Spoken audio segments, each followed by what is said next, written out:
John Hilmer, and I'm the director of the Global Women's Leadership Program at the Business School, formerly known as CAS. Our main goal is to support and promote gender equity within the business school and outside. And to this end, we have three. We coordinate scholarships for successful young women to join our educational programs at CAS. We design and deliver events to inspire women, and of course tonight's event is one of those. And finally, we connect women by nurturing their networks to help them succeed. And if you would like to learn more about the Global Women's Leadership Program, you can go to our website. It's very easy. If you just type it in as CAS Global Women's Leadership Program or any combination thereof, you will find us. To give you a little bit of a background, this panel was originally scheduled for the 13th of March. We had to cancel it last minute because we had concerns for the health of us and our audience due to COVID-19. And I certainly didn't expect to come after that, starting with the far-reaching consequences of the virus itself, and of course the movement. And as a result, we, in a rather different reality, 6 months from the original scheduled date, this where the urgency in diversity and inclusion at organizations has only increased. And in this new reality, there are significant opportunities for organizations that can ensure a diverse workforce and also inclusive work practices, but there are also some very real significant threats.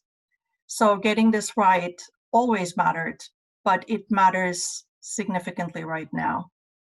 So without further ado, I would like to welcome our panel members who will share their thoughts on the very unfinished business of diversity and inclusion in organizations.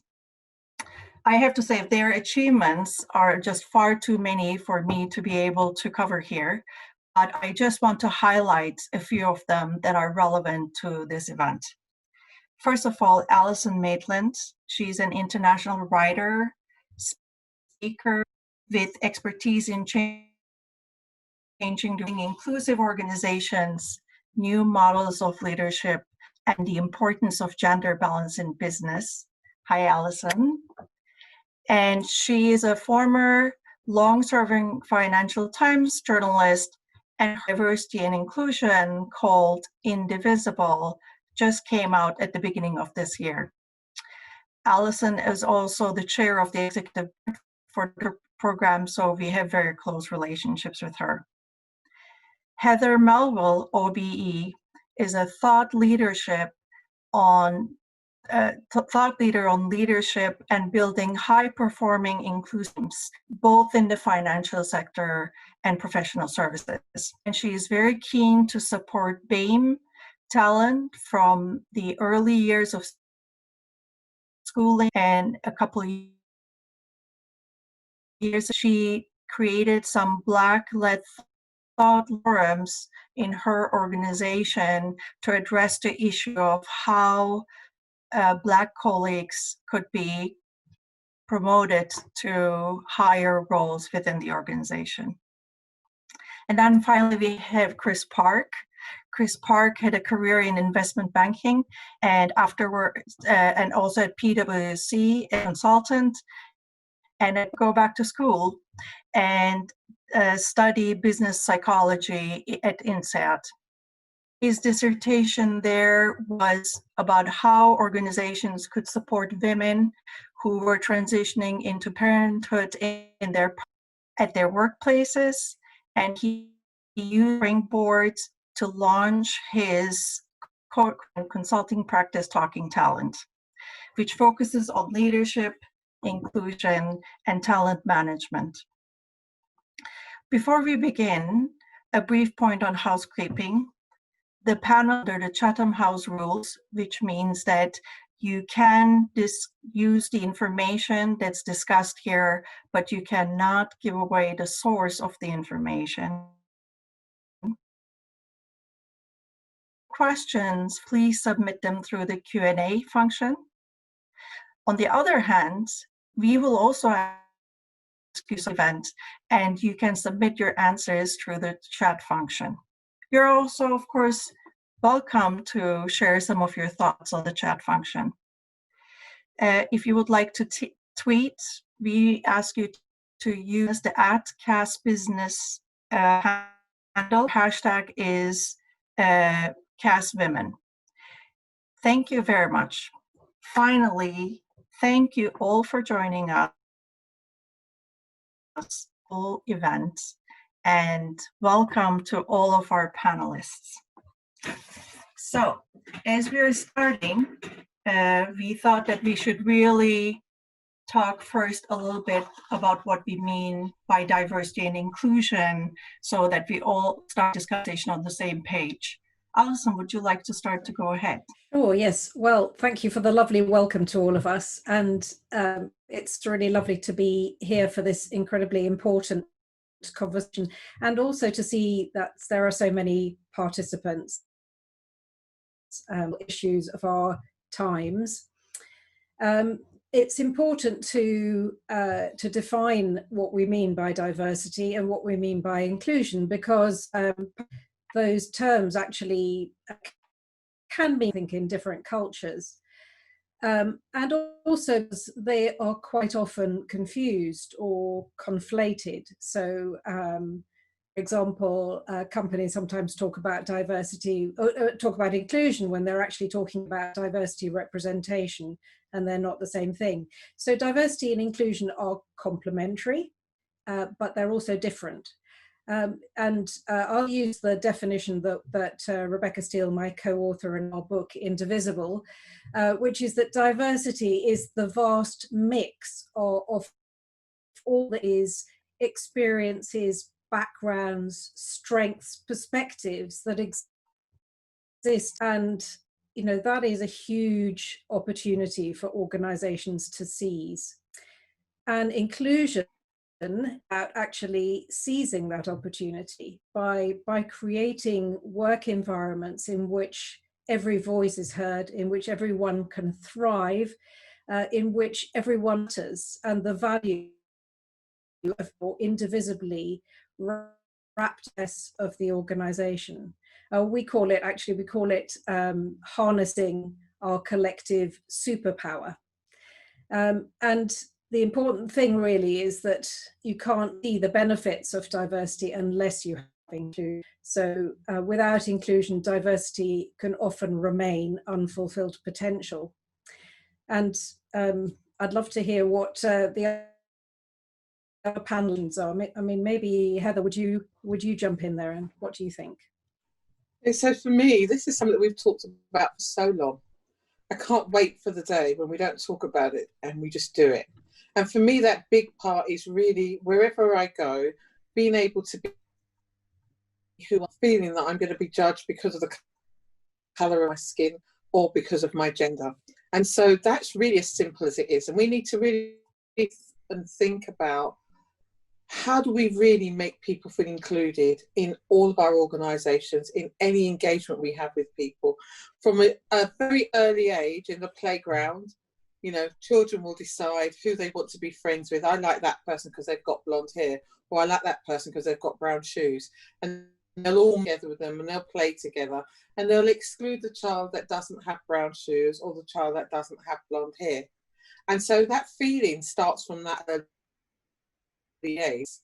You know, whether you come from a different ethnic background, whether you went to a different university to others, we're in a different part of London, those are the things that can divide us and not make us feel inclusive.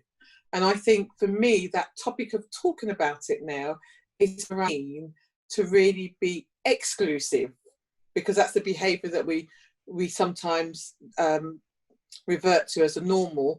Doesn't really mean to exclude others, understanding that, to be able to play it back and then say, okay, now I need to become inclusive. What about Chris? Well, I think you've said most of it really. You know, just I guess a couple of themes for me. Diversity quite often in organizations is a bit of a given. I mean, most of the organizations I work with are highly multinational. They work across many different geographies, and so when you actually look at some of the statistics, they've got great diversity, maybe not to senior levels, which is a different matter and something that we certainly focus a lot of our effort on. The inclusion piece is complex. The inclusion piece for me is how do you really unlock the potential of that diversity? And part of that is I guess helping those individuals really realize their full potential. So how do you build organization leadership teams that recognize the saying that you might need to treat everyone actually slightly different depending on their background and the diversity of the teams that you have in your. So the key for helping leadership teams really inclusive workplaces that makes that diversity sing. I think you all raised really important points, and of course that you all mentioned is doesn't necessarily bring inclusiveness with it, and without inclusion you don't get some of the benefits of diversity. And to the audience, one of the questions we were discussing when we were talking about this panel was about the diversity of the cast audience in general. So I just want to put up a question in the chat function. Please feel free to answer it. What is the first word that comes to your mind when you define your identity? Let's see what are the different ways that our audience tend to define themselves.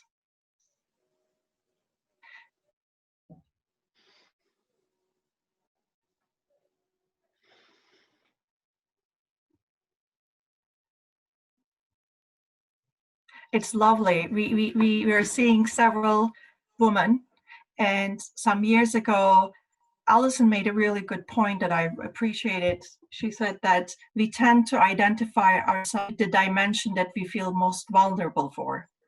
But then I saw one that said runner, and then I'm seeing Australian, Black woman, right? Group, we are starting to see differences in how people define that. And how do you support it? It's even we talk about diversity, there's still actually, we are talking usually about race. Well, thank you very much for some of these answers. They're quite interesting. What you want to say something? Yeah, I mean, I think it's interesting to be asked that question because it's actually, I find, well, there's one single thing that that identifies me and that stands out as my identifying factor. But also, and I mean, there are a lot here that are saying woman or Black or yeah. But also, our professional identities and everything else. We are whole identities. We're whole complex. We can't really be defined by a single identity. But also, I think one of the interesting things is that perhaps the thing we would put first changes over our lives, changes over time. I mean, I would say that I've become more aware of my whiteness and my white privilege, particularly in the light of the Black lives and all of that, and the fact that actually that is a real huge advantage, and so it is possible to see that our identities actually shift, and the things that are most important to us can shift, and maybe the things we're most vulnerable at also shift. Mm-hmm. Well, coming from this diversity that we're seeing, one of the questions many people discuss and we have to talk about is what are the benefits of effective diversity and inclusion initiatives? So why do we really care about having diversity and inclusion in organizations? And I was going with Heather, but I don't know if you're fit. Sorry, I had a tickler. Yes, so can you repeat that, please? What are the benefits of having effective diversity and inclusion initiatives in organizations? Well, I think there's two sides to that, actually. The first thing's around education and, creating a space where all of your understands the role that they all play. But the other thing, which is really becoming more and more of organizations, that you as an organization, they will make a decision whether they procure services from your organization based on the diversity mix that you're showing. So for doing that, that there is a bigger rationale behind that, right? I don't want to do business with you who isn't inclusive and who isn't diverse in their way, because that means they're not going to be diverse in the way they think. Their skills are not going to be as entrepreneurial as I probably would want them to be. And actually, we know, and we've said this so many times, that diversity of thought creates a much better working environment where decisions are made in a better. Yes. How about you? Yeah, well, I like to use the sort of 3 Ps actually to describe the benefits or the importance of inclusion and diversity. So for performance, that's sort of right away in organizations, right here and now, things like innovation and productivity, decision making that Heather talked about, and collaboration and all of those things. But also, the reduction of risk by groupthink, for example. So there are a whole lot of things about performance that are well evidenced, well researched. The second P really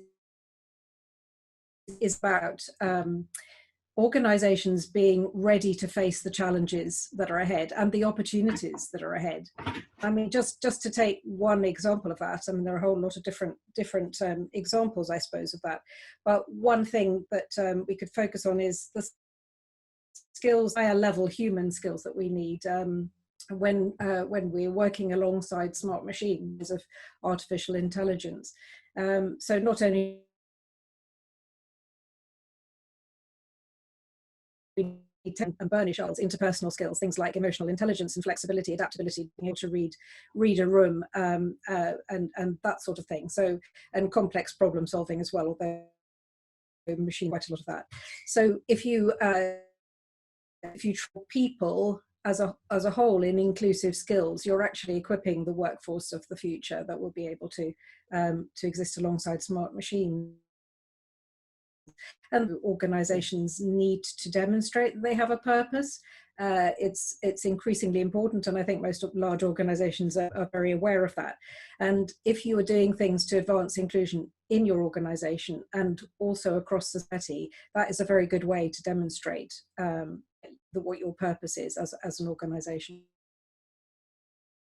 What you're essentially saying is that the benefits are on the performance side, and there is a multitude of them, from supporting innovation and creativity to understanding some of your customers or potential customers better.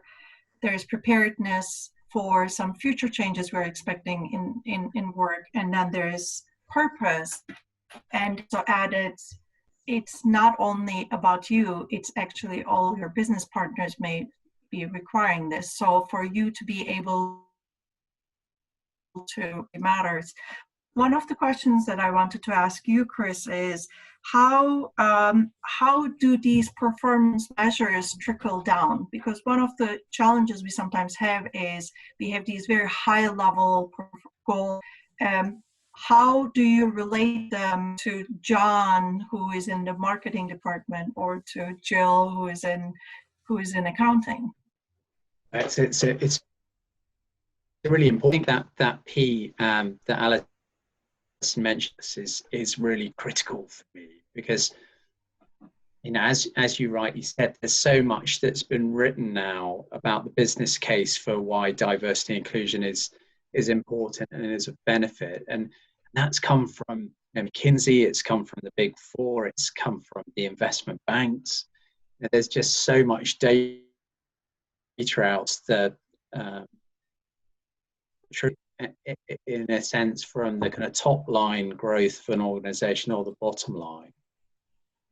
I think it goes beyond that, and I think it needs, is when you're looking at trying to get everyone on board that diversity and inclusion is an important consider in their day-to-day lives, then you need to think about, okay, well, how does this actually have purpose and meaning within my role and within my function? And so when you're talking about higher level purpose, it's quite simple to describe.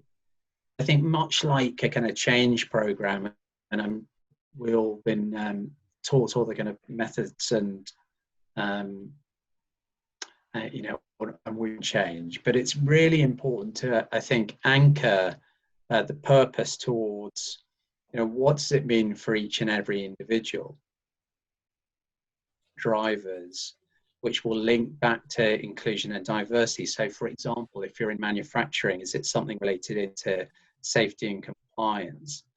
If you're in marketing, is it related into return on marketing investment and selling or positioning products better to diverse consumers or buyers of your services?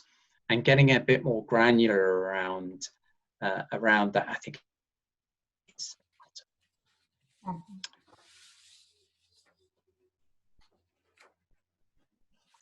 Well, since you already started to talk about the importance of it trickling down in the organization, I'll go one step further with you and ask, what do you think are some of the strongest enablers in institutionalizing diversity and inclusion in organizations?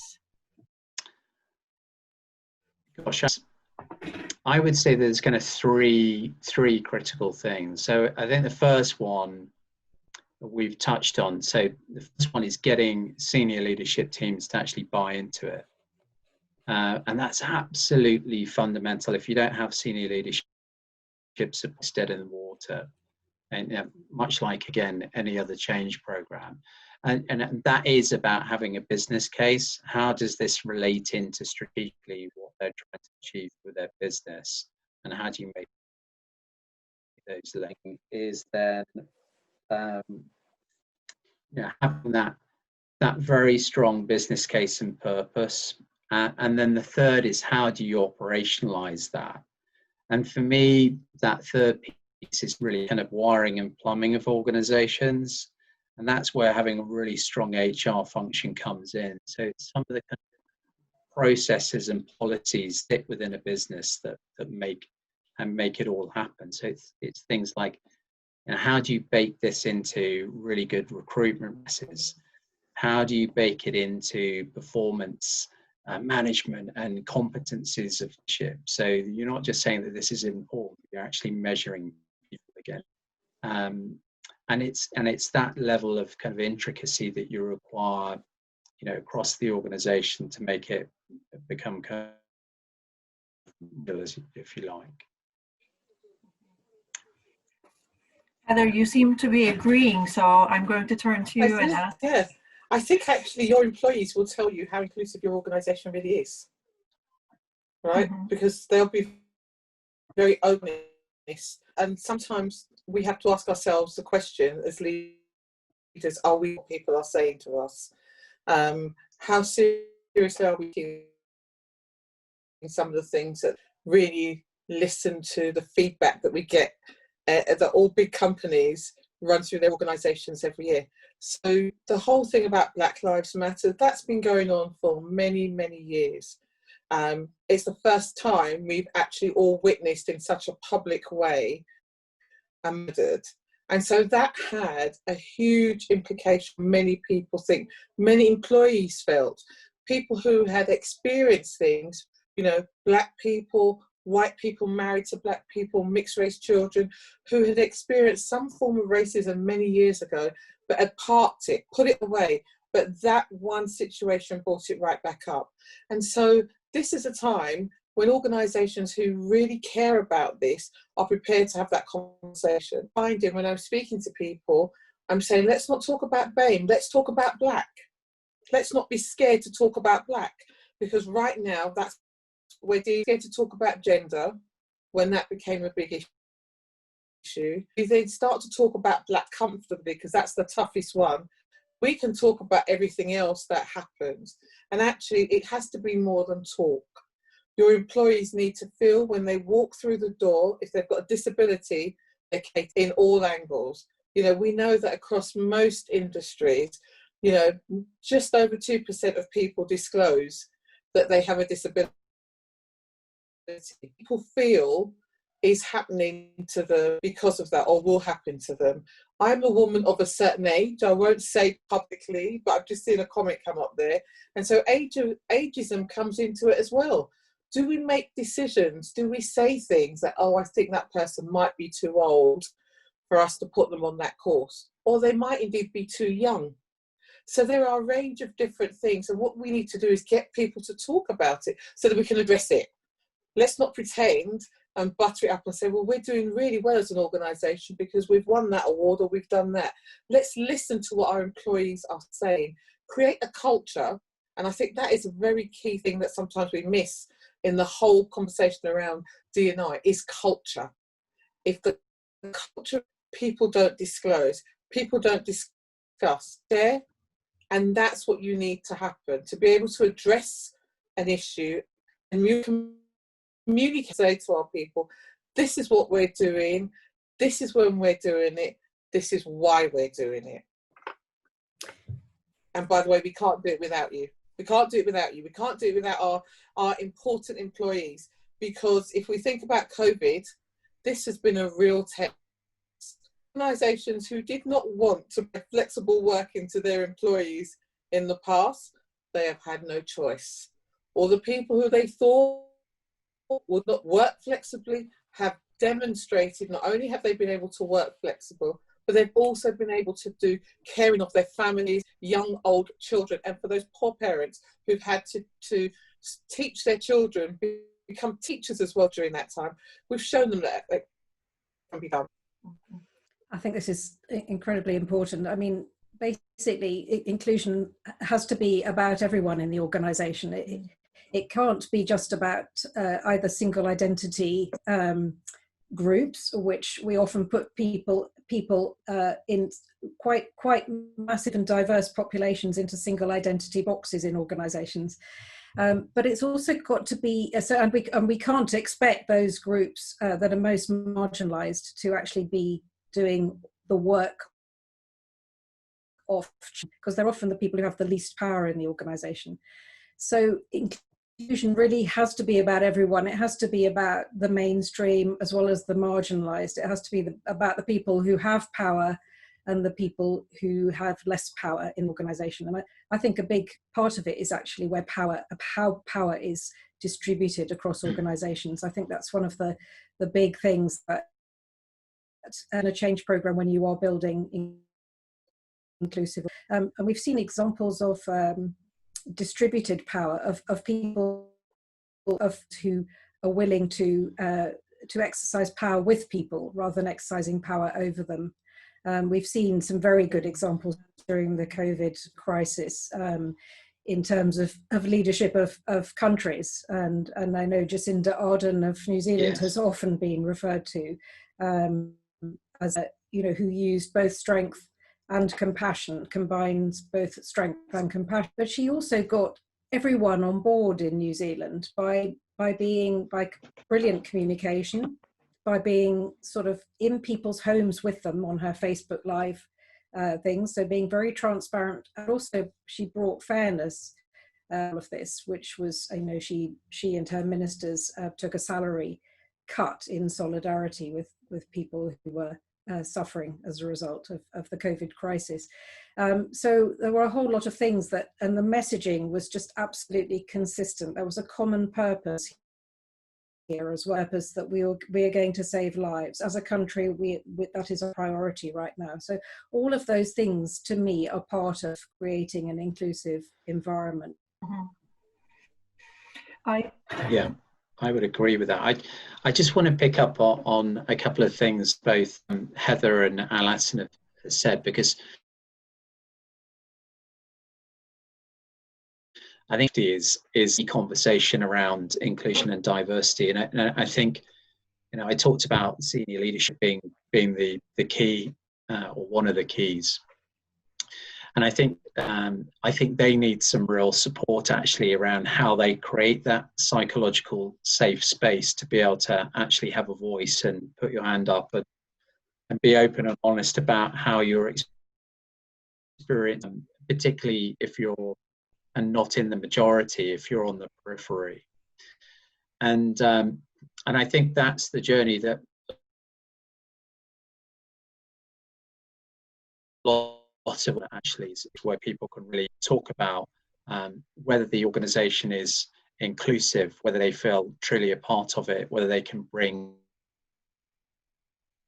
the whole as much of themselves as they want to, and whether it's the type of environment where they really feel alive and that they can thrive. And those spaces where honest conversations can happen, it's very difficult, I think, to move forwards. And I just add that I really like what you said, Chris. If I just add the important role of middle managers in this. So when I was talking about everyone, I meant everyone in terms of identities, but also in terms of the different levels of the organization. So senior leaders are often the ones that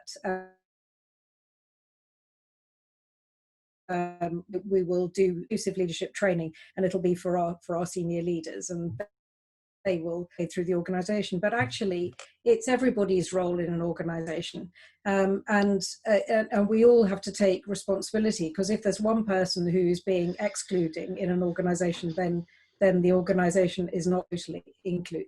But the role of middle managers is really important, I think, because they're the ones who have the power over people's and inclusive management of distributed teams is one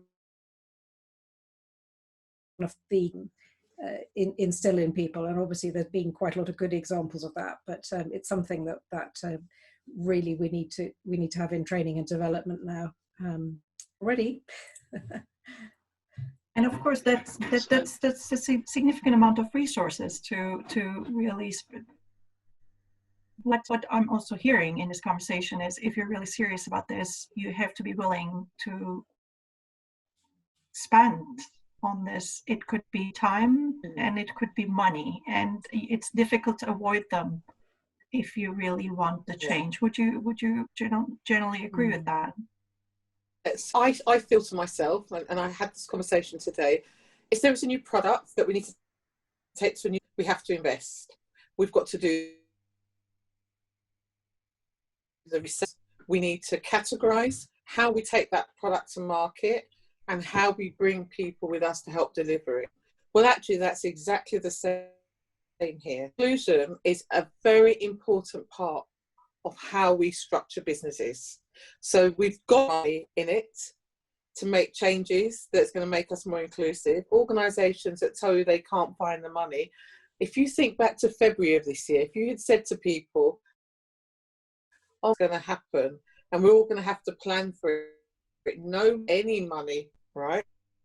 I've got no budget for it, but all of a sudden COVID-19 came, and we had to find them, transfer the way that we work, how we had to upskill our people, we had to give them the equipment, we had to change our buildings, we had to change our people, where they worked, how they worked, when they worked, but we've done it. So, for me, it is a mindset, right? It is a mindset, and it's around understanding the importance of this. And for me, it's not just about, it's a nice thing to do. We've got to move away from that. It is the right thing to do if you want to run a successful business that is commercially strong, that attracts the best talent and retains the best talent. And, when you think about leaders for the future, actually everybody should be saying and putting programs in place to ensure that their leaders are inclusive in the future. And if they're training, then actually they don't actually get promoted, because we've got to tackle the pipeline that's coming up to educate them to make sure that they become future. So I started off at the beginning by saying, I can't wait for the time when we're not having to have this conversation anymore. What we're having to say is how great it is, the journey. Thing that you already have started mentioning, but something that has been on my mind in the last few months. This is not the first time that we have seen an event such as Black Lives Matter really shake the ground a little bit, but it's certainly one of those times. And what we have seen is a lot of organizations have gone back and asked professionals or employees in their organization working there, which was the first point you mentioned, Heather, that you have to go back and ask people. Now we are at this second opportunity / barrier, in the sense, what do you think they need to do now? Now that they've heard what the problem is, what do they really need to do from this not becoming as one of the attending tick box exercise, which really actually increases the cynicism even higher to before everything happens. So at this point, now that a lot of organizations have these concerns, what is the next step that they would have to take relatively quickly to start managing? So I think if they've heard, okay, so you've asked for all this feedback from the people that work in your organisation, take back to tell them that's what you've heard. And then you also need to say, as a result of what we've heard, these are the actions that we're going to put in place right now. And this is how we are the success of what it is that we're doing. Because guess what? I take it right back to that place. If we were creating a new product or service, that's exactly what we would do. Words and business will add up to an action that is stated that we've heard, we've listened, we've heard, and we've acted. Mm-hmm. Yeah, and it's really important that the solution should be co-designed, co-created, that you actually build inclusion into the whole process of talking about, well, what are we going to do? It kind of comes from either a diverse silo or from people at the top. Well, this is obviously the action that we're going to have to take, and it's not actually co-designed with people at grassroots level. So I think that's another really important part of inclusion. I mean, if we're going to improve the organization, we need to have people's voices heard in how we improve this work environment, improve this organization. And I want to follow the larger question of when, as you said, a lot of organizations have invested actually significant diversity and inclusion practices. They either, it doesn't seem to have created a cultural change, or it doesn't seem to get the returns they were anticipating. So where does it break off? What are some of the pitfalls? What are some of the mistakes actually organizations make when they start investing into diversity and inclusion? So I think a big part of that is they separate it out from the business, the responsibility of the HR team. Mm-hmm. And actually what they need to do is make it the responsibility of everybody. So first, it needs to be responsibility of the leadership within the organisation, from the chief right the way down, how they get paid, how they get measured. It needs to be their responsibility and accountability. Then you need to bring the employees on the journey, those that are the middle layer managers around. This is how you're going to be measured. You know, actually a big part of your role is going to be this. You need to deliver and inclusive, that you are doing all these things that we've outlined are important. And then you need to bring the actual employees, the junior employees, who actually quite usually, when they come into the firm, they're passionate and very inclusive in their way of thinking. Something happens, which is around the culture, during that middle part of their career to make them realise that they need to change and be different. If I think about the grad population, when they come in, it's almost 50-50 knowledge and everything. Somewhere along the line, the unconscious bias sinks in and somebody makes a mind of thinking, actually, I'm not going to give person A that promotion at that moment. Maybe they're not ready for it because I know they're going to want to have a child or they want to do this. We've made that decision for someone. So I think, once again, we have got to get back to this place of having conversations with people that work for us so we understand what their career aspirations, right? Male and female. And for me, right now at this moment, has become a 50-50% of both parents, not just because you're having to do it in the home. And so organisations having role models that do it and do it well, you know, for the team who's actually able to say, I can't because I've got children, that allows the people working in the organisation to realise, wow, this is a great culture I'm working for. I can take care of my children, but I'm also going to work even longer because I feel a sense of loyalty. They've allowed me to take care of my family. I'm going to take care of my role. So I think it's quite a journey. It's around communication. It's around the strategic direction of the organisation. It's most important, as I say, it's that culture is the piece that you've got to make happen. So happy to add some things here. Chris, do you want to jump in?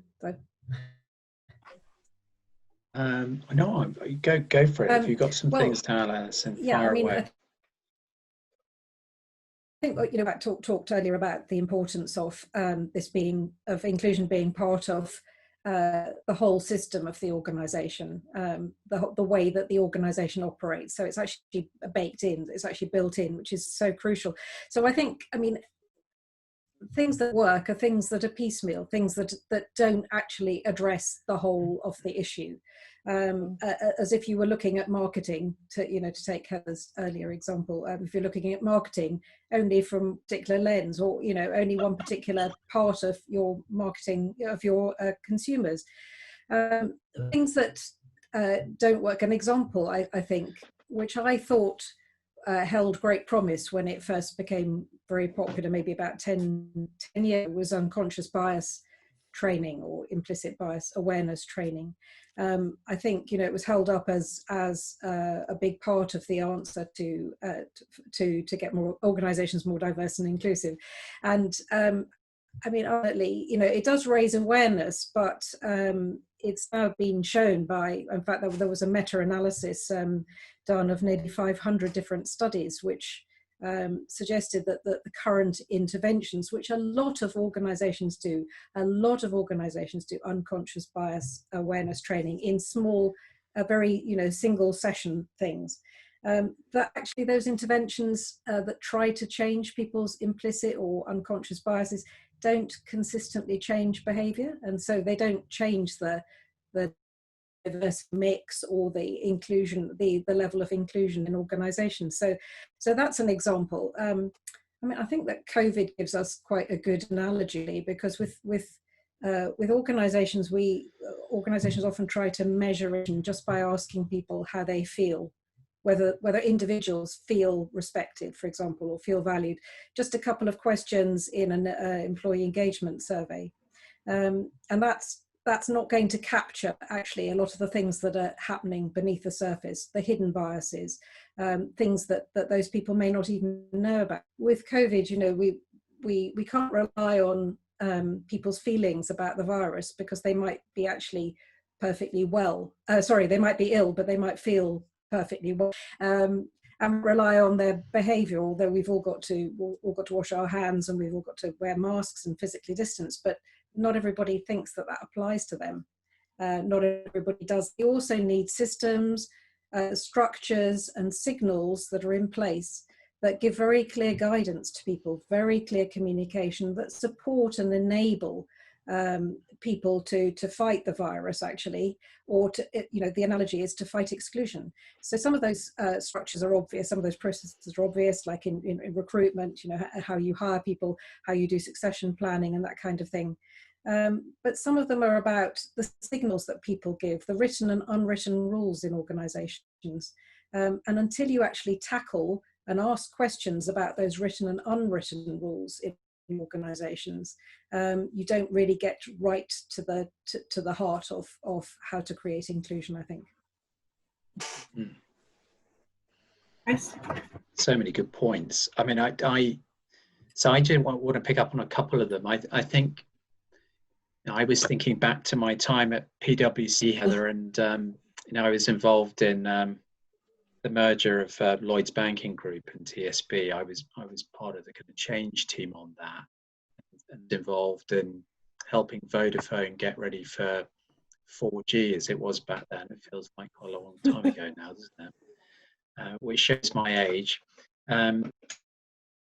But think of the huge sums of money that were put together for those projects and programs, not just around the kind of technical thing, but also around actually business change and making the business change work and be effective.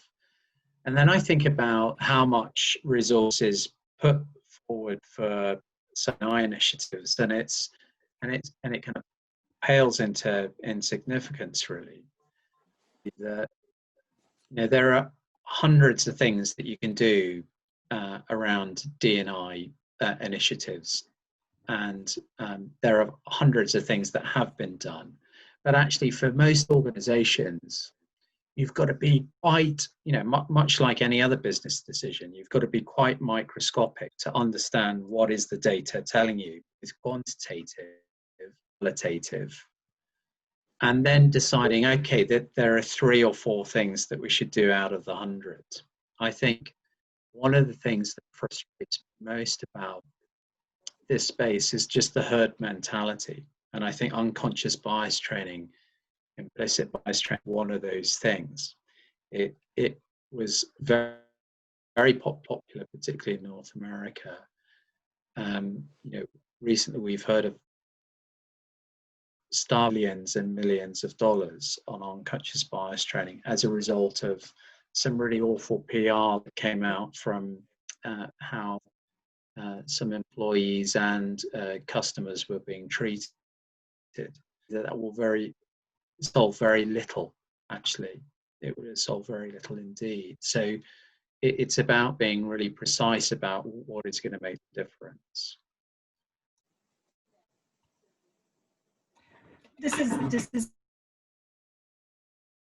This is probably really big. You were talking about a specific example.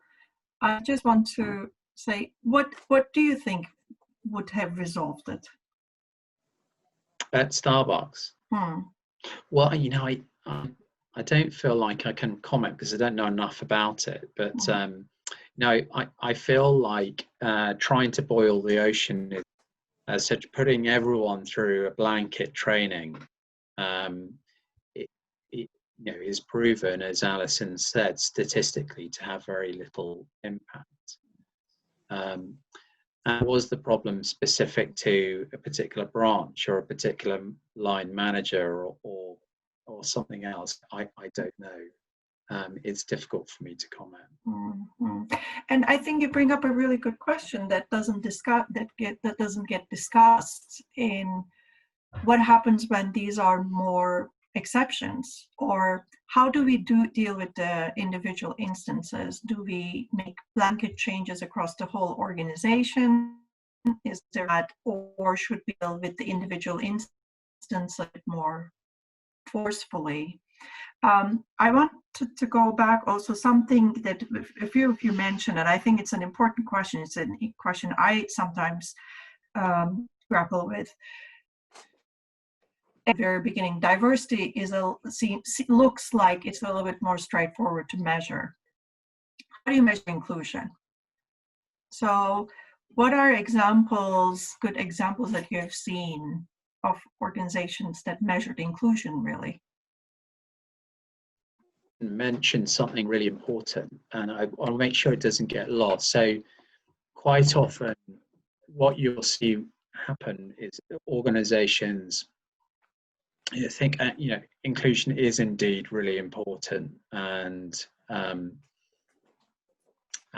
we've got a good business case, we're clear why we want to do this, both from a kind of commercial perspective, but also because it's in well with our corporate values. You often hear that. And so what happens is organizations take a look at their engagement survey and they think, gosh, we've got a couple of questions in here which might feature some inclusivity elements, but we're just going to shove a few more questions in at the end, and we'll take a look at what the data tells us. Whereas actually, as Alison intimated, you probably need to kind of go a lot deeper than that and have a specific survey that really understands how do people experience the organization, the function, the team, and are there differences by particular groups or age or whatever your characteristic may be. And I think getting the skin of that is really, really important.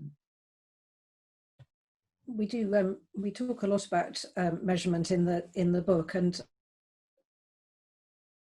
I mean, there are lots. It's important to sort of accept that for each company, for each organization, it's going to depend on what their goals are and why you are pushing forward with diversity and inclusion in order to achieve those goals. If you're clear about what goal we're trying to, for example, innovation is a really critical one for most organizations these days. So, if you're trying to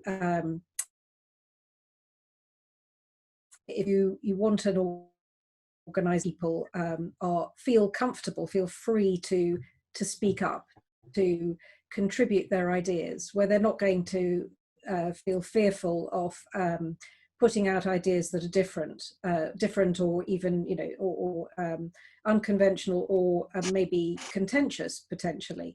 And so you want to encourage hiding really great ideas. You want people to be working together, collaborating together to actually co-create, breakthrough ideas, breakthrough solutions. So, I mean, in order to do that, you have to decide, well, this is our purpose. We're going to a value of, and then we're going to do all the things that Chris was mentioning, quite a lot of them before, like, your leadership competencies. What leadership competencies do we need in order to encourage to speak freely? How are we going to train, encourage, and reward managers to enable their people to speak? And what sort of how are we going to measure it? And that you can measure it in all kinds of ways. You can do it through surveys, as Chris mentioned. You can do it through feedback on the day. It can be anything from quite simple, actually, in a team, just saying, okay, we're going to introduce this new practice, which to improve inclusiveness with a view to improving our performance in this team or meeting this objective. And so how do you feel, in 2 weeks' time, you ask people, what difference has that made? What difference has it made to your motivation, to your performance, to your productivity, all of those things? So it can be straightforward and immediate. And of course, it can be much more complex, and you need to do both. So you need all of the whether it's surveys, whether it's focus groups, or whether it's observation studies of how leaders behave, how managers are behaving, how teams are working, all of those kind of things. There are lots of different ways of doing it. Yeah. So it needs to be a wide net, essentially, using resources. But I think the point you mentioned at the very beginning, you also need to be very, very clear. And I think this is actually a question that's underestimated a lot of times. Why do we really want diversity and inclusion? We are right now in a period where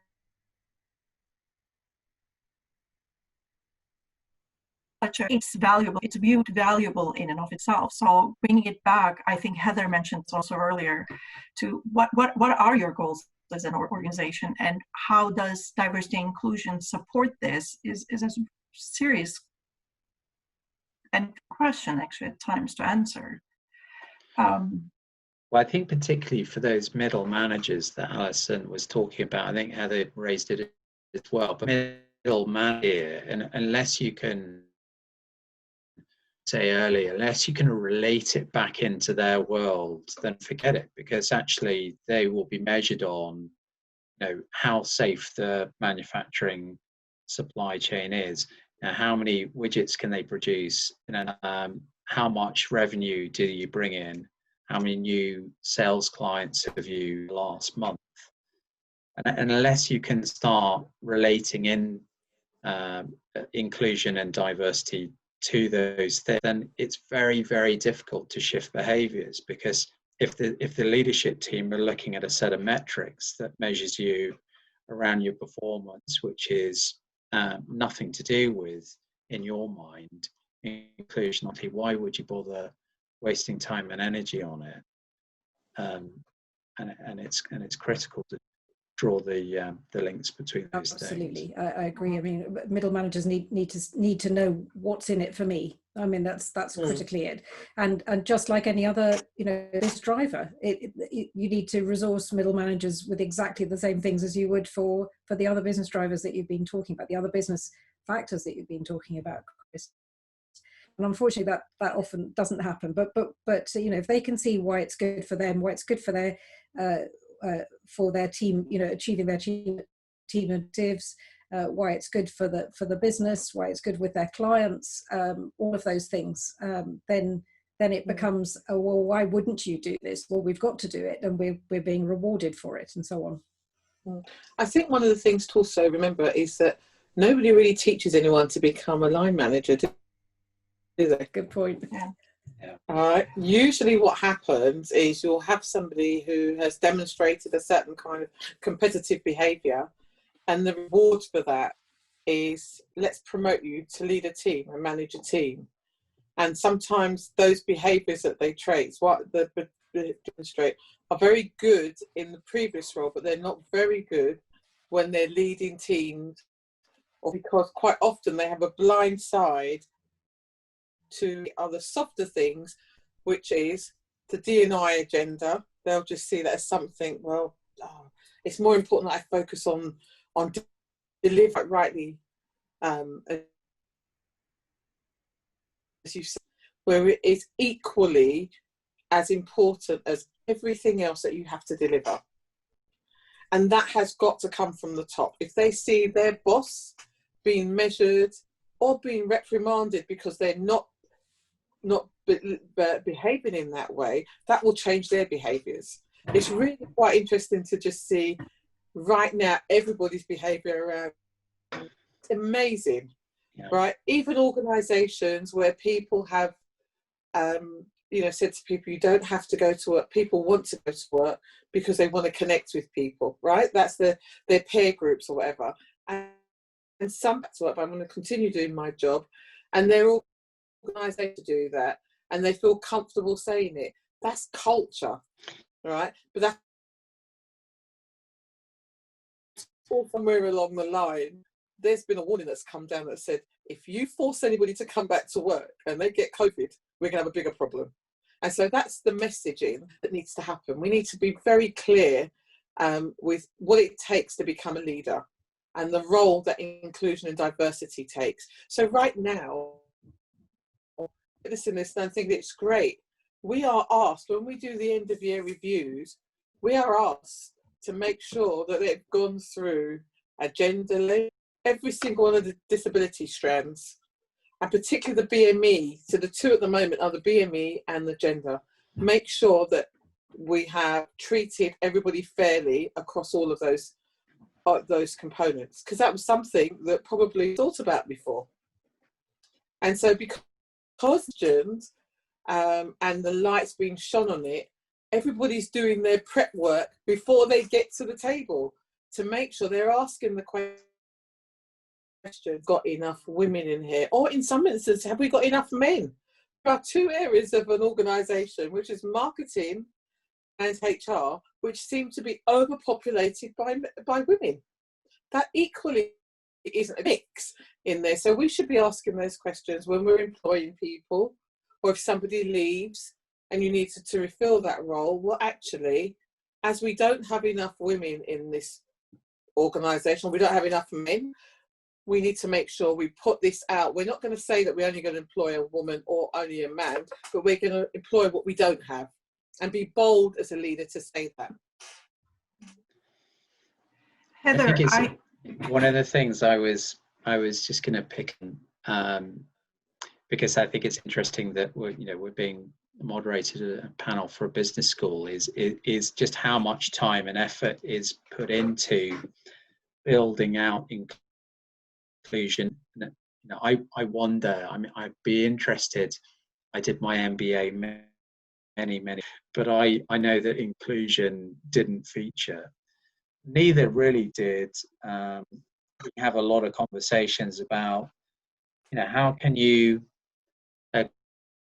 give people meaning, and create these places where people really feel alive and can perform to their best. That wasn't a huge part of my MBA, certainly. So there is something here around the point that Heather raised.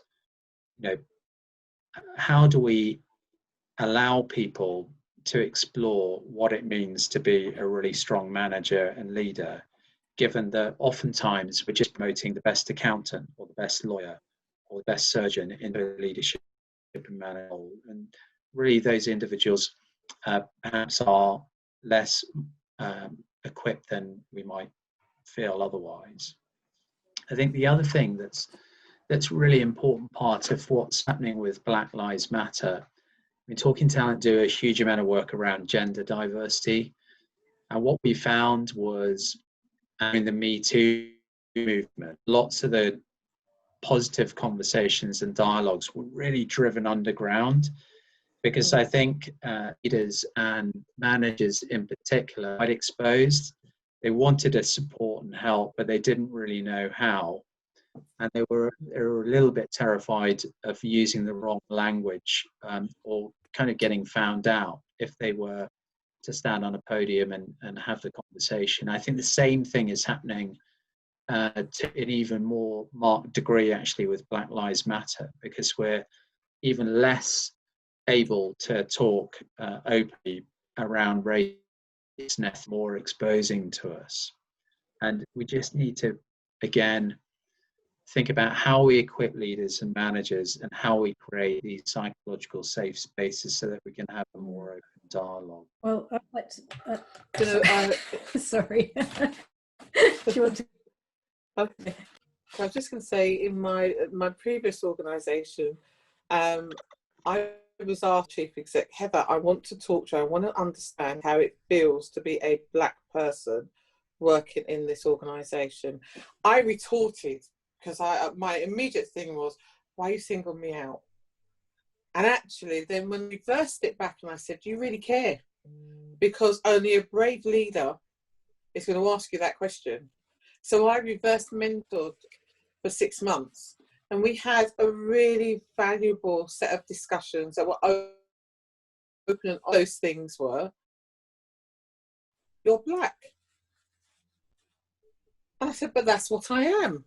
And I gave them a very simple example that if I was in a room with 50 women, we're all wearing black dresses or red dresses or blue dresses and black shoes, and we're all standing there and I'm the only one in the room, and you had to describe me, how would you? And I said, you'd have to describe me, black lady over there. I would not be offended by that. And you know, with him, to make him feel, actually, I totally get it. We have to be comfortable with saying we are and how we say it. If somebody calls me coloured, I am offended by it, because that's not a race, that's not a saying that we use here in the UK. It takes me back to, so when we talked about at the beginning, what are the words that have trigger points for us? That word colour has a trigger point for me. So I think it's really about the language we use and how we educate people on what's right to use in the workplace, so it becomes a part of how you live your everyday life. And I always smile, because I always say to myself, if somebody had to go and have a conversation with a client, they would not need to worry about what was right to say, because they knew if they said the wrong thing, would lose these, or worse, that person would report them to an external body. So why cannot they use the same way of working with colleagues that you work with? Why do you need to be totally trained if it's okay to say someone's black, or someone's brown, or someone's white even, or someone's Irish? It's how you say that language, or someone's got ginger hair. For goodness sake, there are so many different components that people can use, make people feel excluded rather than included. And I think that those are the things we need to think about. What is the purpose of what you're saying? Thank you so much for your wisdom, and I would like to thank the audience for joining us, and I hope to see you at one of our future events. Feel free to connect if you do have a follow-up. I'm very happy to connect with people who've been on the call. So, yeah. Thank you very much for having us. Thank you. Yeah, I've really enjoyed the discussion. Yeah. Thank you. And thank you for all the questions coming through. Very good. Thank you. Bye. Thanks, everyone. Stay well. Have a nice evening.